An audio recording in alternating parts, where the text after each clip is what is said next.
성경 말씀 로마서 16장 3절에서 5절입니다. 신약 성경 261쪽입니다. 로마서 16장 3절에서 5절 다 함께 읽으시겠습니다. 너희는 그리스도 예수 안에서 나의 동력자들인 브리스가와 아굴라에게 문안하라.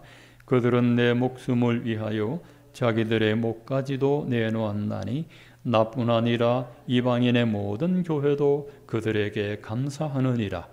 또 저희 집에 있는 교회에도 문안하라.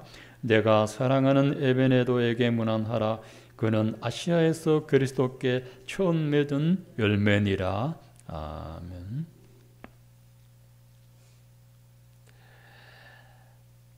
지난 추석 연휴에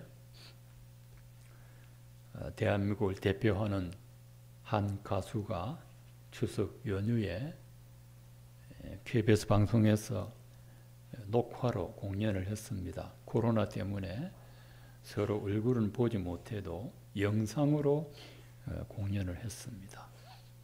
그 노래 가운데 새로 나온 노래가 하나 있는데 그 노래가 대한민국에 신드롬을 일으켰습니다. 제목은 테스 형이라는 노래입니다. 어쩌다가 한바탕 턱 빠지게 웃는다. 그리고는 아픔을 그 웃음에 묻는다. 그저 와준 오늘이 고맙기는 하여도 죽어도 오고 마는 또 내일이 두렵다. 아 테스 형 세상이 왜 이래 왜 이렇게 힘들어. 아 테스 형 소크라테스 형 사랑은 왜 또 이래. 너 자신을 알라며 툭 내뱉고 간 말을 내가 어찌 알겠소 모르겠소 테스 형. 먼저 가본 저 세상 어떤가요 테스 형. 가보니까 천국은 있던가요 테스 형. 이 테스 형은 철학자 소크라테스를 보고 하는 말이죠. 그 이분이 부친의 그 성묘를 갖다가 이 곡을 지었다고 합니다.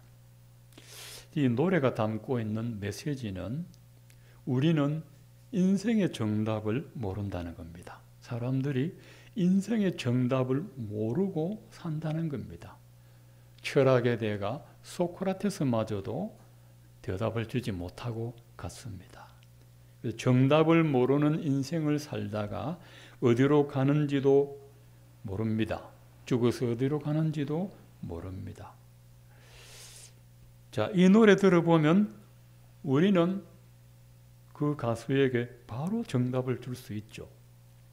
정답을 모른다는 거 참 답답합니다.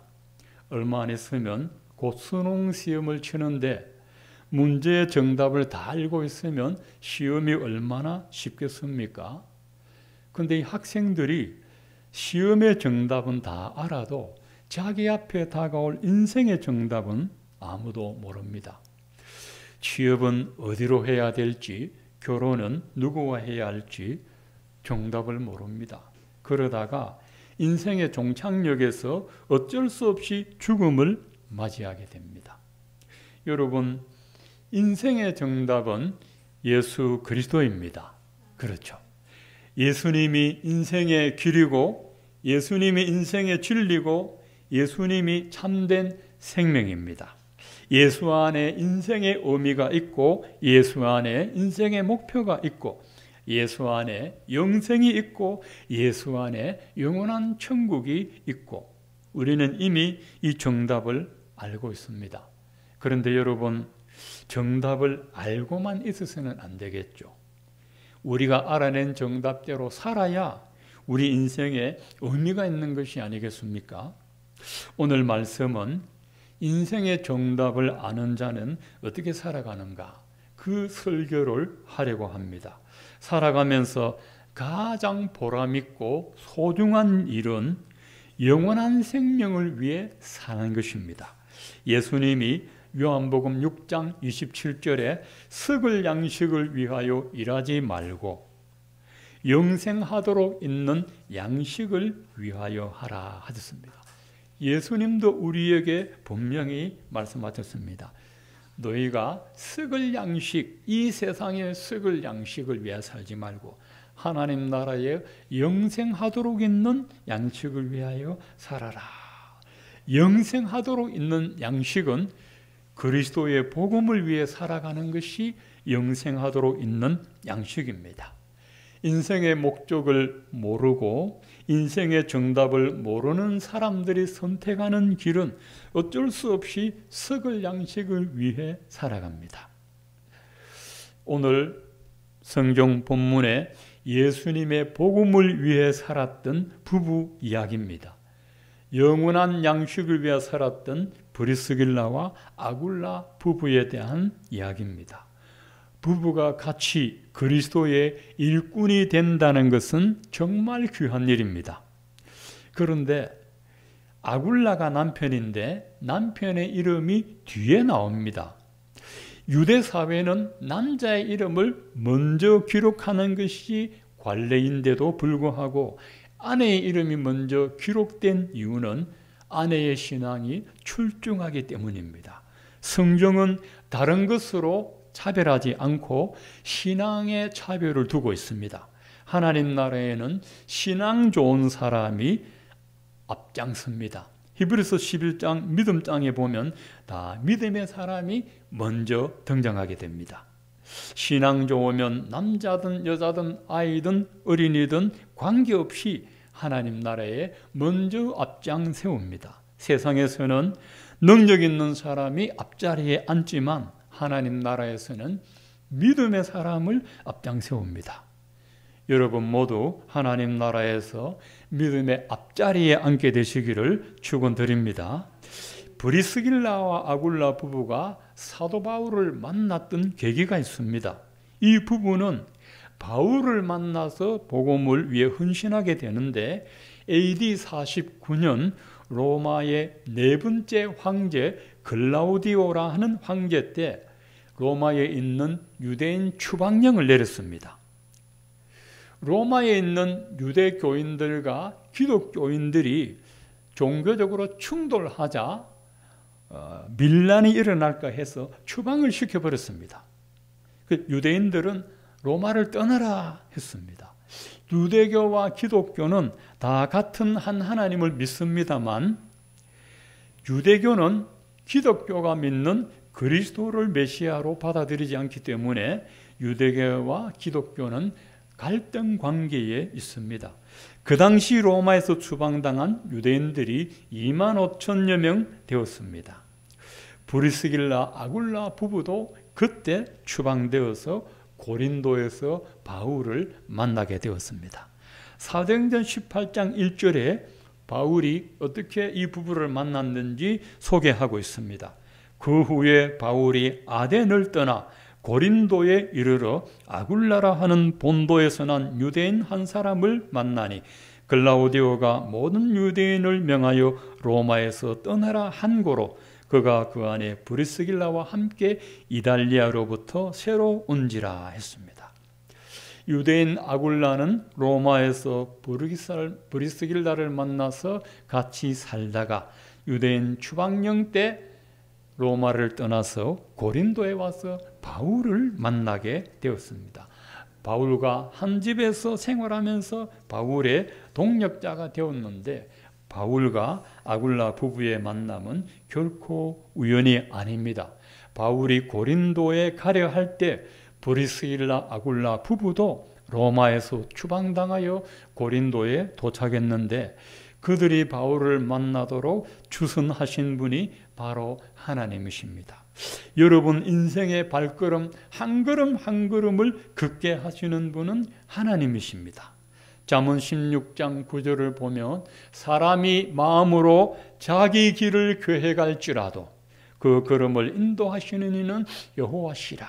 우리가 여러 가지 계획을 하는데 그 계획대로 가도록 인도하는 분은 내가 아니고 하나님이시라는 것입니다. 브리스길라 아굴라 부부가 자기들의 결정으로 고린도에 온 것 같지만 그 걸음을 고린도로 인도하신 분은 하나님이셨습니다. 이 브리스길라와 아굴라 부부는 바울의 어떤 동역자가 되었을까? 오늘 세 가지를 말씀드리겠습니다. 원래는 4가지인데 너무 길어서 3가지로 줄였습니다. 첫째는 브리스길라 아굴라 부부는 바울과 마음을 같이하여 주님을 섬겼습니다. 마음을 같이하여 주를 섬겼습니다. 바울이 이 부부를 보고 나의 동력자들이라 불렀습니다. 동력이라는 말은 같은 일을, 같은 말을 하고 같은 마음으로 한다는 겁니다. 브리스길라와 아굴라 부부는 두 사람이 바울과 같은 일을, 같은 마음을 가지고 같은 말을 하면서 동력했습니다. 여러분, 마음이 다르면서도 같은 일을 할 수 있고 다른 말 하면서도 같은 일을 할 수 있는데, 이 부부는 바울과 똑같은 마음, 똑같은 일, 똑같은 말을 하면서 동력을 했습니다. 브리스길라만 바울과 동력하고 아굴라는 시험에 들었다거나 아굴라만 바울과 동력하고 브리스길라는 집에서 놀고 있었다는 말이 아니라 두 부부가 동일하게 같은 마음, 같은 뜻으로 바울의 사역에 동력을 했습니다. 이 부부가 이렇게 바울의 사역에 같은 마음으로 동력할 수 있는 이유는 이들 부부도 성령의 사람들이기 때문입니다. 에베소서 4장 3절에 성령이 하나 되게 하신 것을 힘써 지키라. 성령님은 교회가 하나 되게 하고 마귀는 교회가 여러 가지로 분열되게 합니다. 성령의 사람끼리는 어떤 일을 해도 함께 동력할 수 있습니다. 왜냐하면 그들 속에서 성령이 동일하게 역사하시기 때문입니다. 그러나 육신의 생각을 따라가는 사람과 성령의 생각을 따라가는 사람끼리는 같은 마음으로 주를 섬길 수가 없습니다. 육신 생각대로 행하는 사람은 성령의 사람이 하는 일을 이해할 수 없기 때문입니다. 고린도전서 2장 14절 보시면 육에 속한 사람은 하나님의 성령의 일들을 받지 아니하나니 이는 그것들이 그에게는 어리석게 보임이요 또 그는 그것들을 알 수도 없나니 그런 일은 영적으로 분별되기 때문이라. 육에 속한 사람은 하나님의 성령의 일을 받아들이지 않고 자기가 볼 때는 그게 어리석게 보이고 알 수도 없다고 했습니다. 알 수도. 그래서 육신의 생각을 하는 사람은 성령의 사람이 하는 말을 매우 어리석게 봅니다. 또 육신의 사람은 자기 이익을 구하기 때문에 성령의 사람은 하나님을 이익을 구하여서 같이 할 수가 없습니다. 로마서 8장 5절을 보면 육신을 따르는 자는 육신의 일을 자기 이익을 구하고 성령을 따르는 자는 성령의 일을 생각하나니 하나님의 유익을 생각합니다. 7절에도 보면 육신의 생각은 하나님과 원수가 되나니 이는 하나님의 법에 굴복하지 아니할 뿐 아니라 할 수도 없음이라. 육신에 있는 자들은 하나님을 기쁘시게 할 수 없느니라. 만일 너희 속에 하나님의 영이 거하시면 너희가 육신에 있지 않고 영에 있나니 누구든지 그리스도의 영이 없으면 그리스도의 사람이 아니니라 하셨습니다. 성경은 누구의 생각이 좀 더 옳으냐, 누구의 아이디어가 좀 더 지혜로우냐를 따지지 않습니다. 성경은 누가 육신의 사람이냐, 누가 성령의 사람이냐를 구별하고 있습니다. 왜냐하면 육신의 사람이 하는 일은 아무리 아이디어가 뛰어나다 해도 하나님과 원수가 되고 성령의 사람이 하는 일은 하나님을 기쁘시게 하기 때문입니다. 여러분 모두가 성령의 사람들이 되시기를 축복합니다. 여러분이 성령의 사람이 되려면 말씀에 순종해야 되고 기도 생활에 헌신을 해야 됩니다. 성령의 사람이 되려면 이 말씀이 우리를 붙잡아 주셔야 됩니다. 말씀에 붙들려야 되고 기도에 매진해야 육의 생각이 죽고 성령의 인도하심을 받을 수 있습니다. 두 번째로 브리스길라와 아굴라 부부는 바울의 목회를 위해 목숨도 내놓았습니다. 4절에 보면 그들은 내 목숨을 위하여 자기들의 목까지도 내놓았나니라고 되어 있습니다. 목을 내놓는다는 이 용어는 어떤 데 쓰는 말이냐 하면 사형 집행장에서 집행자의 칼에 목을 내놓을 때 그때 서는 말입니다. 그러니까 죽을 각오를 했다는 겁니다. 이 브리스길라 아굴라 부부는 바울의 목숨을 건지기 위하여 자기들의 목숨을 실제로 내놓았습니다. 사도행전 18장에 보면 바울이 고린도에서 1년 6개월 머물면서 복음 전할 때 유대인들이 폭동을 일으켰습니다. 바울을 죽이려고 했습니다. 그 자리에 브리스길라 아굴라 부부도 같이 있었습니다. 또 사도행전 19장에는 바울이 에베소에 가서 3년 동안 복음을 전했습니다. 알다시피 에베소에는 우상신전이 많습니다. 그 중에 아데미 여신이라고 있습니다. 아데미 여신. 데메드리오라 하는 에베소의 사람이 이 아데미 여신의 신상을 만들어 팔아서 생활을 하는데 바울이 보고 말하기를 사람이 새겨놓은 우상은 아무것도 아니라 이 말씀을 전하자 아데미 신상을 팔아서 생업을 이어가던 데메드리오가 자기 밥줄이 끊어질까 두려워 군중들을 성공하여 이 바울을 죽이려고 했습니다. 온 군중들이 분노하면서 큰 소리로 아데미여 아데미여 하면서 찬송을 들으면서 바울을 영곡장으로 끌고 가서 그를 신문하려 했습니다. 바울의 신변이 매우 위험할 때였습니다. 바로 그 현장에도 브리스길라 아굴라 부부도 같이 있었습니다. 이 두 부부는 목회자와 생사고락을 같이 하는 복음의 동력자들이었습니다. 교회의 주의 복음을 위해서 목회자가 어려움에 처할 때는 여러분 기도와 말씀으로 도우면서 목회자에게 힘을 보태어서 교회를 회복하도록 해야 합니다. 안 그래도 힘든데 힘 빠지게 하면 주님도 기뻐하시지 않습니다. 혹 여러분 오늘 말씀 듣고 마음에 부담이 되어서 이런 생각할 수도 있습니다. 내 살기도 바쁜데 무슨 목회자를 도우고 내일도 벅찬데 교회를 어떻게 그렇게 섬길 수 있느냐. 그런데 여러분 꼭 기억해야 될 게 있습니다. 하나님은 때에 맞게 교회에 필요한 일꾼을 부르고 있습니다. 바울이 고린도에 가서 교회를 세울 때 이 부부를 불러서 예배한 것처럼 하나님께서는 그 교회에 맞는 일꾼을 찾고 부르신다는 겁니다. 브리스길라 아굴라 부부도 그들만의 생업이 있습니다. 그들도 밥 먹고 살아야 되고 자녀들 시집장가 보내야 되고 노후 준비도 해야 합니다.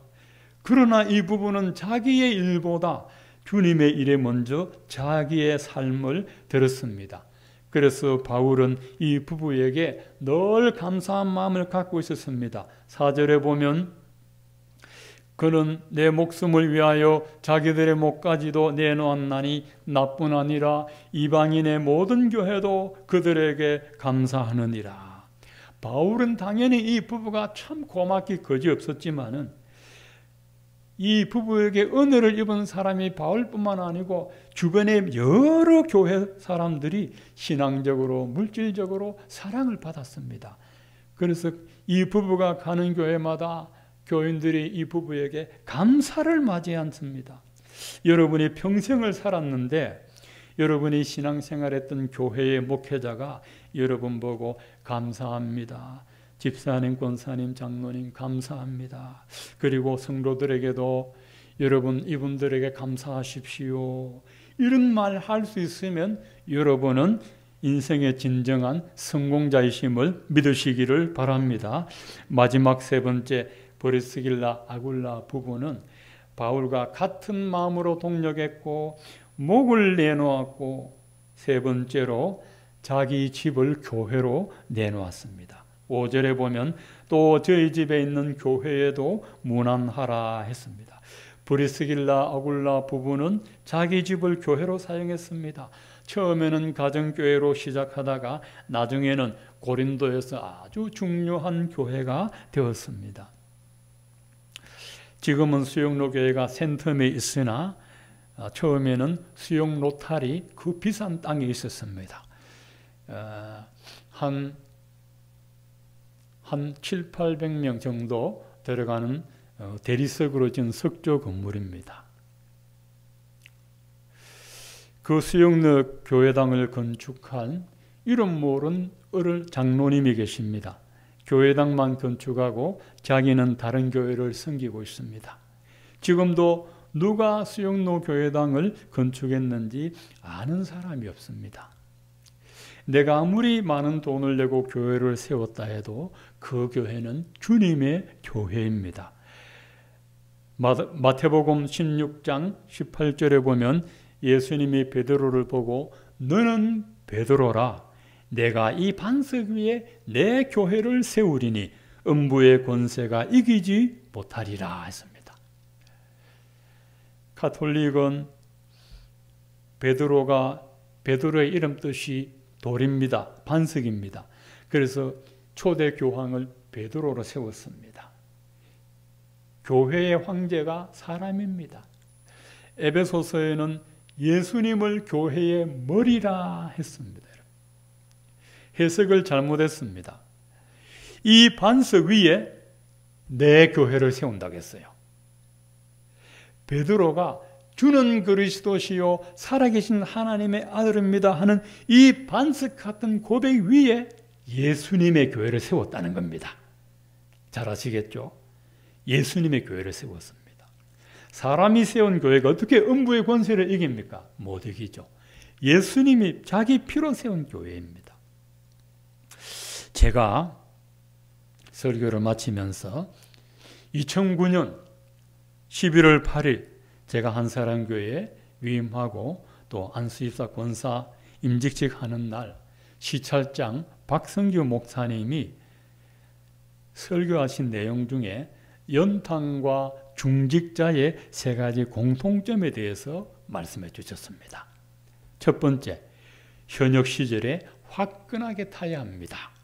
타다 남은 연탄은 눈길에 낙상 방지용 연탄재로 사용하기도 어렵습니다. 저도 어릴 때 비포장 돌에 다 살지 않습니까?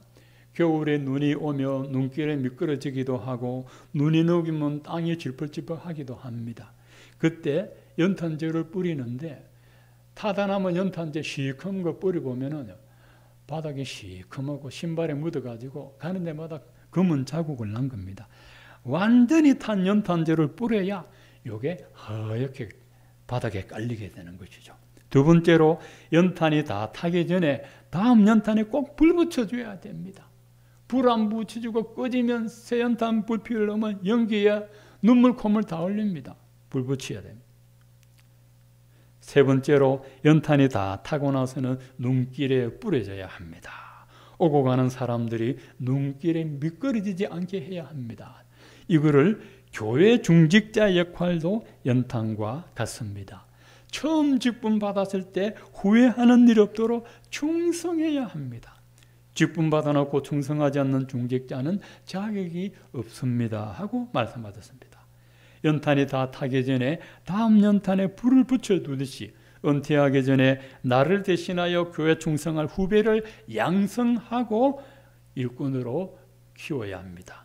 마지막으로 은퇴한 다음에는 후배를 간섭하지 말고 조용히 눈길에 뿌려져서 후배가 낙상하지 않고 잘 밟고 지나가도록 배려해 줘야 합니다 하고 설교를 마무리했습니다. 너무도 맞는 이야기입니다. 여러분의 삶이 얼마나 남았습니까? 지나온 삶을 되돌아보면 참 부질없었다는 것을 깨닫게 됩니다. 지금까지 살아온 삶은 돌이킬 수 없지만 앞으로 남아있는 삶을 세상의 썩을 양식을 위하여 살지 말고 영생하도록 있는 양식, 주의 복음을 위해 살아가시기를 축원드립니다. 그것만이 하나님 나라에서 길이 남는 것임을 잊지 마시기 바랍니다. 베드로전서 1장 13절에 그러므로 너희 마음의 허리를 동이고 근신하여 예수 그리스도가 나타나실 때에 너희에게 가져다 주실 은혜를 온전히 바랄지어다 했습니다. 우리의 유일한 소망이 뭡니까? 예수님 다시 올 때 우리에게 주실 은혜를 바라보는 것인데 그러려면 마음의 허리를 동이고 했습니다. 옛날에는 허리띠가 없습니다. 하나로 월남치마같이 하나로 옷이 됐습니다. 그래서 움직이면 옷이 펄럭펄럭하니까 끈으로 허리를 동였습니다. 근데 마음의 허리를 동여 메어라. 정신 바짝 차리고 믿음 생활 단디하고. 저 초랑에 가니까 단디길 있대요. 도로에 보여 단디길. 부산 사람은 알아듣는 말이죠. 야무지게 빈틈없이 신앙생활 단디하라는 겁니다. 근신하고 삼가하고 조심하여 예수님 오실 때에 우리에게 줄 은혜를 온전하게 바라봐. 부끄럽게 보지 말고 온전하게 바라보아라. 그것이 우리가 영원히 받을 칭찬과 상급인 줄로 믿습니다. 브리스길라 아굴라 부부는 로마에 살다가 추방당하여 고린도에 오기까지 이게 무슨 영문인지 알 수 없습니다. 로마에서 이 브리스길라는 로마 여자입니다. 로마 시민권자인데 로마에서 떵떵거리고 살고 있는데 이게 무슨 난리도 아니냐 하면서 고린도에 왔는데 하나님의 종을 만나서 복음 전하는 일을 하다가 주님 나라에서 칭찬과 상급받은 줄 믿습니다. 저와 여러분의 삶도 이런 삶이 될 수 있기를 주의 이름으로 축원을 드립니다.